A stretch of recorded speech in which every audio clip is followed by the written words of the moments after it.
de masl parce qu'aujourd'hui on ne parle plus de nafl. Ça fait déjà il y a quelques temps, on a commencé à parler de masl parce qu'il y a des gens qui ont dit en 2020, je vais vous montrer, assez, donc cette pathologie n'a rien à voir avec l'alcool, pourquoi vous parlez d'alcool? Vous la classifiez comme non-alcoolique. Et donc est venue donc cette nouvelle classification. Aujourd'hui, donc les 3 étiologies reconnues dans le monde comme les plus fréquentes, l'alcool, heureusement, qu'il y a très peu de consommation d'alcool chez nous, les hépatites virales A et B et C, surtout l'hépatite C, tant mieux, ça évolue très bien. Aujourd'hui, il y a le traitement et ça marche très bien. Il est disponible chez nous et partout dans le monde. Probablement, dans quelques années, il y aura l'éradication de l'hépatite B et l'hépatite C. Et puis, il nous restera la masle ou la MASH. La MASH, c'est un stade un peu plus avancé de la masle. Et je me souviens déjà, la première présentation, c'était à Oran, peut-être il y a presque 10 ans.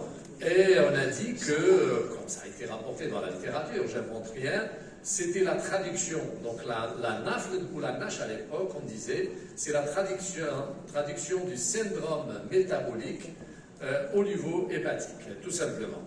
Et probablement, la question tout à l'heure a été posée, quelle est la place du foie dans toute cette pathologie? À mon avis, dans l'avenir, c'est le foie qui va prendre le dessus. Et je pense que c'est le foie, il est à l'origine du diabète et à l'origine de beaucoup d'autres pathologies. Donc la définition, vous la connaissez, c'est une définition histologique, mais on ne peut pas faire une PBH à tout le monde parce que ça coûte excessivement cher, c'est agressif, donc ça risque d'entraîner des complications.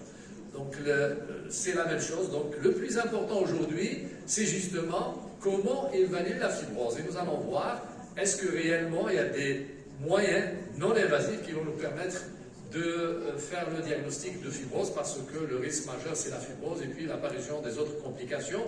Et donc les sociétés savantes, les 3 sociétés savantes sont entendues donc, sur cet aspect-là. Comme je l'ai dit tout à l'heure, donc ça a commencé déjà en 2020. Il y avait, vous voyez ici, Mohamed Islam, c'est un Australien avec d'autres équipes. Ils ont dit il faut arrêter d'appeler la masle comme NAFL. Et on est passé donc de la NAFL à la masle et de la NASH à la MASH. Et maintenant, donc voilà, vous voyez l'ancienne classification. Vous avez d'un côté la stéatose simple, de l'autre côté, un stade plus avancé, c'est la NASH, avec risque de fibrose et de cirrhose. Ça a changé maintenant. On a une autre classification. Complètement à gauche, et je pense qu'il faut retenir, c'est tout ce qui est métabolique. Lorsque vous éliminez l'alcool et vous éliminez les autres pathologies. Vous voyez, à droite, complètement ALD, c'est la consommation excessive d'alcool, et c'est l'hépatite alcoolique ou la stéatose alcoolique. Et vous avez aussi consommation d'alcool, mais pas importante, avec des manifestations du syndrome métabolique, 2 ou 3 ou 1, donc des critères de syndrome métabolique. Et vous avez de l'autre côté uniquement le syndrome métabolique, 1 ou 2 ou plusieurs critères. Donc c'est ça, si on est dans cette situation, donc c'est bon, on doit retenir ça, mais attention, je vais vous montrer les recommandations des sociétés savantes, il faut éliminer aussi les étiologies rares, parce que c'est important de le signaler. Donc voilà ces recommandations, vous pouvez les télécharger, ils sont disponibles sur les différents sites, et en même temps donc le ASD et l'European Association of Study of Obesity. Donc un rappel, c'est la pathologie la plus fréquente. En 2016, on disait 25%. Chez nous, dans le service, il y a quelques années, grâce à une série échographique à peu près de 1500 patients, c'était de 23%. Peut-être aujourd'hui, un peu plus. Donc le risque, c'est surtout l'apparition de complications graves, parce que le risque de mortalité est multiplié par 3, mais aussi l'apparition de cancers, et surtout les cancers extra-hépatiques. Avant le cancer hépatique, il faut retenir ça, cancer du sein, cancer du côlon, du rein et d'autres cancers. Donc malheureusement, la plupart ou la majorité des masses d'aujourd'hui ne sont pas diagnostiquées parce qu'on n'y pense pas. Souvent, vous avez de la graisse au niveau du foie, et c'est rien du tout, il faut faire un régime, l'activité civile, l'activité physique, et puis on lâche le malade dans la nature. Donc reste une des principales causes de transplantation hépatique aux États-Unis, probablement ça va être dans le monde entier. Alors, les 2 pathologies qui sont pourvoyeuses de cette pathologie, c'est le diabète type 2 et l'obésité, parce qu'on est dans une journée d'obésité. Vous voyez, c'est qu'il y a des malades qui vont faire de l'inflammation et de la fibrose. Ici au milieu, donc chez l'obèse, on peut aller jusqu'à 15-55%, et chez le diabétique jusqu'à 20 à 80%. Mais attention, ce n'est pas tout le monde qui va faire une fibrose significative. Donc vous voyez, il y a une très bonne corrélation entre le BMI. Plus le BMI est important, plus vous aurez de la masse et la mâche. La même chose si vous avez un diabète déséquilibré, vous voyez 8,5, vous aurez plus de 80%. Si vous avez un HbA1c inférieur à 6, c'est moins de 25%. Donc c'est important de le signaler. Et puis les recommandations, les voilà. Ils sont faciles à retenir. D'abord, comment faire le diagnostic? Un, c'est l'imagerie ou bien les marqueurs non invasifs, c'est-à-dire les transaminases, ou bien l'échographie. C'est les deux examens avec lesquels on va faire le diagnostic, parce que le reste, ça coûte excessivement cher. Et puis, on se pose la question, est-ce que ce malade, il a des facteurs cardio-métaboliques ou pas? Et à partir de là, après, on va poser une autre question. Est-ce que le malade a une histoire ou bien il consomme de l'alcool? Les choses vont devenir de plus en plus claires. Si le malade ne consomme pas d'alcool, il a des critères donc cardio-métaboliques. Vous voyez ici à gauche, c'est la MASLD.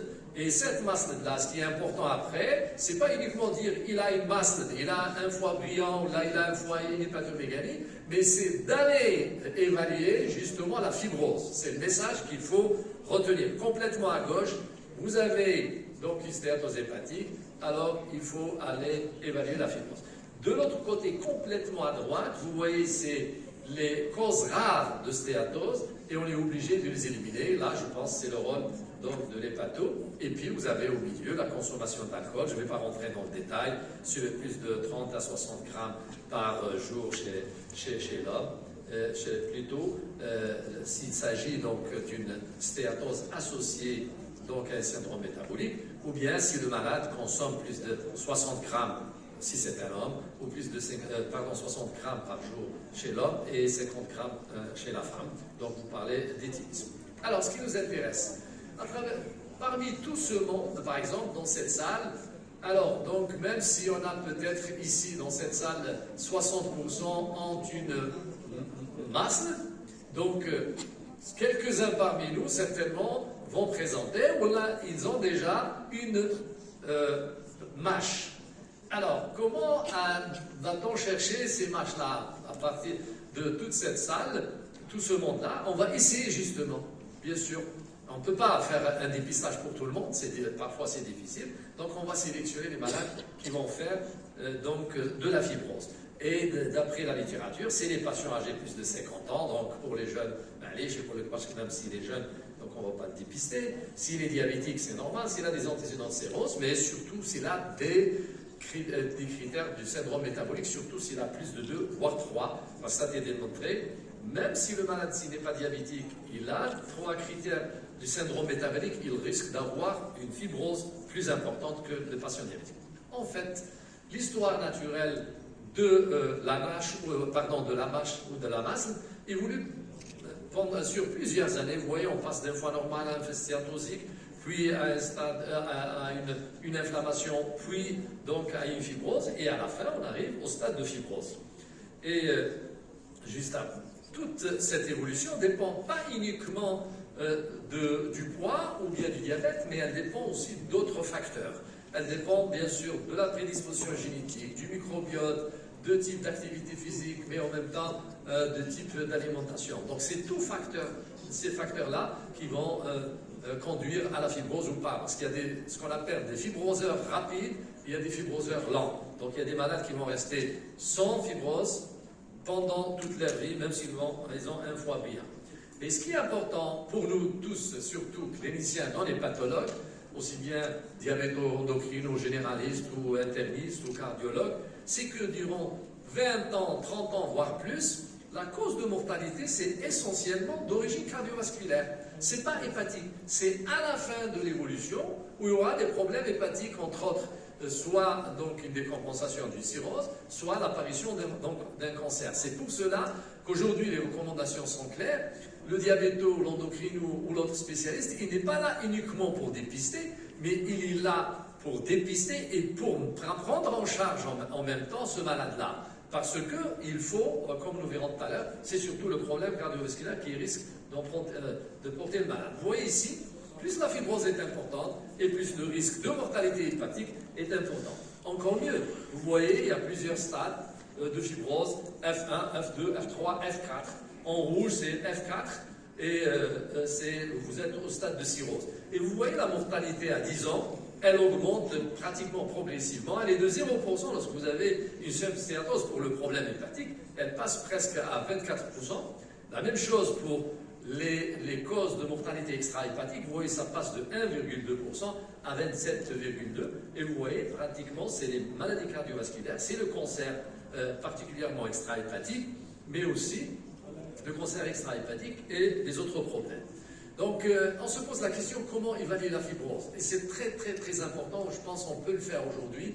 Moi, j'ai toujours défendu cette option, et d'ailleurs, la dernière fois, en présence de M. Debzi, on a fait un topo ensemble, et j'ai été content parce qu'en fin de compte, les endocrino-diabétos et les internistes et les généralistes pourront maintenant suivre les malades. Ils ne seront pas obligés de les envoyer chez l'hépato, parce que l'hépato, qu'est-ce qu'il va lui faire? Il va équilibrer le diabète, il va le faire maigrir, il va le faire ça, c'est tout. L'hépato, on a besoin d'un hépato justement pour dépister un cancer lorsque le malade il a une fibrose très significative, dépister la fibrose sévère et bien sûr dépister le cancer hépatique. Donc pour cela, on a besoin d'un outil qui va nous permettre de dire est-ce que la fibrose est importante ou pas. Et là, c'est le plus important, ce qu'il faut retenir, c'est les recommandations de toute société savante, c'est le FIB4. Le FIB4, vous pouvez le faire chez vous ou bien ici, peut-être sur Google. Alors FIB4, vous introduisez les transaminases, l'âge et donc le taux de plaquettes et vous avez le résultat. Retenez, si vous avez un chiffre inférieur à 1,3 ou même un peu plus, ne vous inquiétez pas. Gardez le malade chez vous, il faut le faire maigrir, équilibrer son diabète et lutter contre les autres facteurs de risque. C'est le plus important. Maintenant, si vous voyez qu'il a un FIB4 trop élevé, 2,67, vous pouvez refaire le FIB4, et si vous trouvez que c'est vraiment élevé, là, ça pose un petit peu un problème. Je pense qu'il faut aller faire ce qu'on appelle, vous voyez ici, même pour la zone cuisse, il faut faire donc le fibroscan. Aujourd'hui, les gens demandent après le fibroscan. Avant-hier, quelqu'un m'appelle, où est-ce que je peux faire un fibroscan? Pourquoi tu veux aller passer dans l'école, travailler une fois, faire chihma?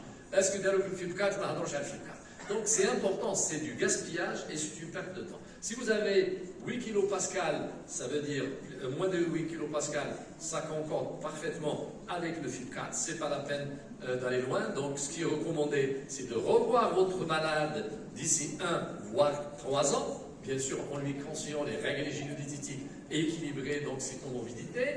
Si maintenant vous avez 8 kPa élevé, donc vous voyez ici ça veut dire que le foie est dur, ça veut dire qu'il y a de la fibrose, il y a une concordance avec donc, le FIB4, donc là c'est un malade qu'il faut probablement adresser en hépatologie justement pour évaluer encore et pour faire la PBH, parce qu'à la fin c'est quoi? C'est pour faire la PBH, et même si vous faites une PBH, c'est pas sûr que vous allez trouver la fibrose, parce que la fibrose elle est hétérogène, elle n'est pas homogène au niveau du foie, et ça c'est un point important qu'il faut signaler. Donc là, FIB4, vous connaissez. Alors, aujourd'hui, qu'est-ce qu'on peut dire en matière de prise en charge? Le poids. Et on a vu tout à l'heure, on était agréablement surpris, ça confirmait. Maintenant, la fibrose, elle peut régresser, surtout si on fait ce qu'on appelle une chirurgie métabolique. Mais avant d'arriver à la chirurgie, on a vu qu'il y a d'autres choses aussi. Il faut équilibrer l'HTA, il faut gérer le diabète, les comorbidités, changer, bien sûr, les habitudes alimentaires, faire de l'activité physique et surtout le sommeil. Pour l'autre ami, donc le sommeil est important à respecter. Donc là, brièvement, ce qu'il faut faire, approche multidisciplinaire, réduction du risque cardiovasculaire, le dépistage, la perte de poids est essentielle, et une pharmacothérapie individuelle. Et là, c'est le rôle, comme ça a été signalé depuis ce matin, surtout les analogues GLP-1, même si ces analogues GLP-1 et toutes les médications qui sont actuellement disponibles ne permettent pas donc de faire régresser complètement la fibrose. Le seul moyen pour faire régresser la fibrose, à mon avis, c'est la chirurgie métabolique. Et nous verrons aussi. Voilà ce que recommandent les sociétés savantes. c'est écrit en petit, et vous pouvez voir, maintenant on disait à l'époque l'approche glycocentrique ou non glycocentrique, holistique. Là, c'est l'approche en fonction du BMI. Vous faites rien sans calculer le BMI. Si le BMI est normal, il y a une recommandation. Vous voyez ici, tout à fait en bas, mass with normal weight. Ce que vous demandez, c'est une perte pondérale à peu près de 3,5%. Maintenant, si le malade a donc une obésité de grade 2 ou de grade 3, là, il faut probablement d'emblée discuter la chirurgie métabolique. Et maintenant, si un peu moins, vous pouvez discuter, si vous voulez, avant la chirurgie bariatrique, les autres thérapeutiques. Ça veut dire qu'il faut aller jusqu'à 10% de la perte pondérale pour espérer donc améliorer la mâche. Ça, c'est la mâche, c'est-à-dire lorsque vous avez de l'inflammation. Et puis, n'oublions pas les recommandations concernant l'activité physique. Je ne vais pas rentrer dans le détail, les changements des habitudes de vie, le régime alimentaire, et c'est important. Et vous voyez en bas, la mâche cirrhosis, ou même si vous avez donc, quel que soit le stade de la maladie hépatique, toujours, il faut des moyens, il faut respecter les règles génétiques, en plus, bien sûr, des autres thérapeutiques. Et c'est un point important à signaler. Donc la perte pondérale dépendra bien sûr de la sévérité du BMI. Et quels sont les médicaments qu'il faut utiliser? Vous voyez ici, ça change tout. Vous avez la masse de la mâche, without cirrhosis, sans cirrhose, c'est-à-dire de F0 à F3. Donc vous pouvez discuter plusieurs thérapeutiques. Les thérapeutiques sont actuellement disponibles. Quelqu'un qui a de la dyslipidémie, bien sûr, vous pouvez la traiter. Et surtout, s'il a de l'obésité, donc là, vous serez obligé d'utiliser les analogues GLP-1. Et lorsque la mâche, elle est là, surtout s'il y a d'autres comorbidités, je pense qu'il n'y a pas mieux que la bariatrique ou chirurgie ou la bariatrique métabolique, la chirurgie métabolique. Et est-ce qu'il y a un traitement qui va nous permettre justement d'agir sur la fibrose? Alors pour le moment, le seul médicament qui a été approuvé par le FDA pour les fibroses F2, F3A au stade de cirrhose, c'est l'agoniste oral sélectif donc des récepteurs des hormones thyroïdiennes, THRB. Donc son action, il a une action sélective sur le parenchyme hépatique, il module le glucose intrahépatique et le métabolisme lipidique. Et il paraît qu'il inverse donc la stéatose par de nombreux mécanismes. Je ne vais pas rentrer dans le détail. Et c'est grâce à l'étude Maestro-Nash qui a été réalisée donc, de phase 2, phase 3. Et dans toutes ces situations, donc ce médicament, si on doit l'utiliser, c'est toujours avec le régime alimentaire, les règles génétiques, une activité physique adaptée aux patients et un régime bien sûr adapté au profil du patient. Voilà donc l'effet de la chirurgie métabolique, ça a été démontré dans plusieurs études. Vous voyez ici, aussi bien sur l'aspect de la ballonisation, de fibrose, et vous voyez donc une amélioration de la stéatose, de l'inflammation, de la ballonisation et réduction au moins de 40% de la fibrose. C'est important de les signaler, mais quand même, dans certaines situations, il y a une aggravation de la fibrose. Attention, ça ne marche pas à tous les coups, c'est pas 100%, mais d'après certaines études, donc 12%, on risque quand même d'aggraver la fibrose. Alors, pour donc résumer les effets bénéfiques de la chirurgie métabolique, vous voyez, sur le plan cardiovasculaire, ça réduit myocardial infarction de 44%, la fibrillation atriale de 29%, l'insuffisance cardiaque de 35%.